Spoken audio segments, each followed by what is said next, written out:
is a group that's like old home time for me, because I've been here a number of times over the years as fifth district chairman and other capacities. So thank you for having me and giving me a chance to talk to you. I don't always tell a joke on the way in, but on the way driving over here, a plumber had a bunch of bumper stickers, and one of them was, "Don't steal.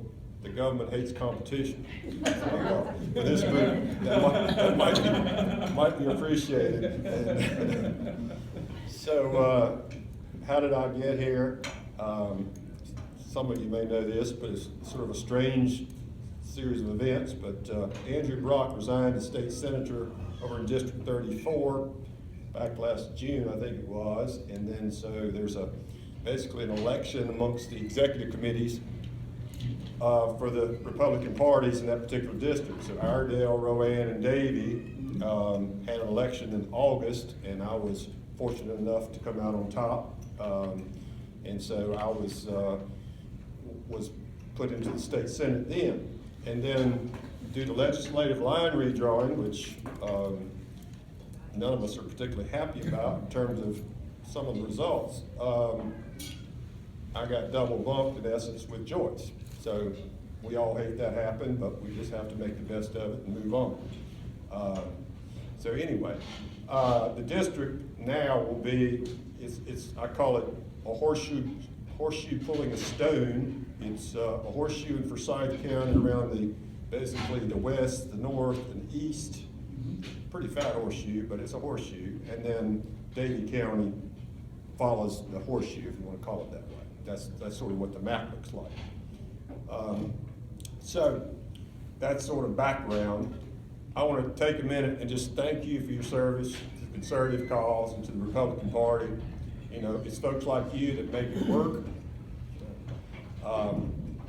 I've been with many of you in the trenches over the years, and am honored to have a chance to still be with you fighting on behalf of conservative causes. And, you know, I've served from basically almost every level with the Republican Party. I've been a precinct chairman, been executive committee member, central committee member, state resolutions, state plan of organization. I could rattle off a few others. And I was 5th district chairman of the Republican Party for 4 terms. So I was honored to serve in that capacity. Kevin Austin is our current 5th district chairman.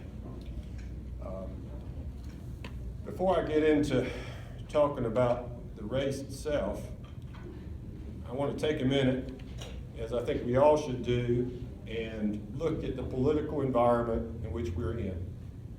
And this is not to be alarmist, it's not to be a prognosticator, it's just simply to read the signs and say, what are we in for? And if we are overly pessimistic, but we're prepared for November, that's going to be better than being optimistic and being unprepared. Either way it turns out, we're better off being prepared. But we've seen in Virginia, the House of Delegates went from overwhelmingly Republican to a coin flip to keep it Republican by one single coin flip. We saw in Alabama, a state that is as red can be, elect a Democrat to U.S. Senate. We saw last week in Pennsylvania, a district that voted 20% for Donald Trump, voted a Democrat in office. It's sort of like Scrooge, you know, the movie. These don't have to be the signs of the future. You know, we can change the future, but this is something we should take into account. We face tough races coming up in November. A good conservative, Representative Ted Budd, faces an incredibly tough challenger who's well-funded, and in a blue moon election, you know, he's going to have to fight. He's going to have to fight hard. Whoever comes out of this primary has a Democratic challenger. We're going to have to fight. And I'm going to say this because, you know, Joyce and I get along. We like each other. Whoever wins this primary, we need to get behind whoever the winner is and support them. Because, you know, we will be fine either way. but we won't be fine if we elect a Bernie Sanders delegate to the state Senate seat. Okay. So let me just tell you a little bit about what I bring to the table. So not only have I had service in the trenches for the Republican Party and the conservative movement, but I've served in all levels of government. I was a county commissioner for 7 years.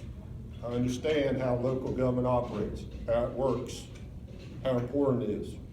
I take that to Raleigh. Makes it easier to work between the local level and the state level. I've been a state human resources commissioner for 3 years. I've been the 5th district chairman for 7 years. I've worked at all levels of government and in the party. And I have a record of getting positive things done. I take that to Raleigh. I've only been in Raleigh since August, but I've already worked to reduce burdensome regulations on small businesses. I've worked to make sure our courts are accountable and independent.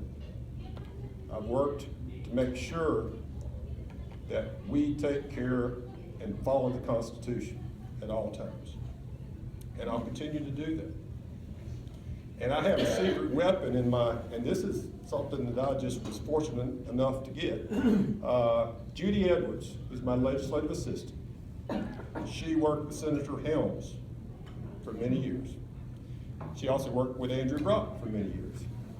And I was smart enough, or fortunate enough, to keep her after I came in, and she is a dynamo. If you need something done in state government, she knows what button to push, who to contact, and she will stay after it until it gets done. I can't tell you the number of constituents she's helped just in our time together. And that's positive for all of us. But beyond that, we're literally in a war. We are in a war for the future.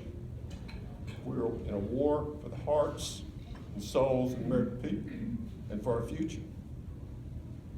And if we don't fight hard and we don't fight smart, we're not going to win. We have to be effective advocates for the things we believe in. I will be that voice for you in Raleigh. I will be a strong voice for conservative values. And I'm asking you to send me to Raleigh again so that I can work for you. That's my pitch. I'll take any questions. Thank you. I got one. Okay. Out of my